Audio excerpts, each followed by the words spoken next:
Hello my dear friends, welcome back to our channel. ఏదైనా ఒక చెడ్డ విషయం తెలియగానే వెంటనే వైరల్ చేసేస్తారు కదా.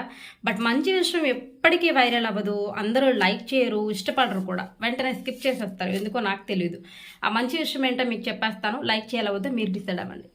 ద సీక్రెట్ అని చెప్పేసి ఒక బుక్ నేను తీసుకోవడం జరిగింది రీసెంట్గా. ఎంత బాగుందంటే, మనము మన యొక్క లైఫ్ని ఎలా క్రియేట్ చేసుకోవాలి, మన థింకింగ్ ప్రాసెస్ ఎలా ఉండాలి, అసలు మనకు జరిగే ప్రతి పాజిటివ్ ప్రతి నెగటివ్ మన లైఫ్లో ఎలా జరుగుతుంది, దానికి కారణం ఎవరు, అసలు ఏంటి, దాన్ని మనము నెగిటివ్ ఫోర్సెస్ని మనం ఎలా ఆపచ్చు అంటే అనేది కంప్లీట్గా క్లియర్గా మనకి ఈ బుక్లో అయితే ఉంది. అవును, ఫస్ట్ నేను బిలీవ్ చేసేది బైబిల్ ఎవరికైనా చదివే అలవాటు ఉంటే బైబిల్ చదవండి.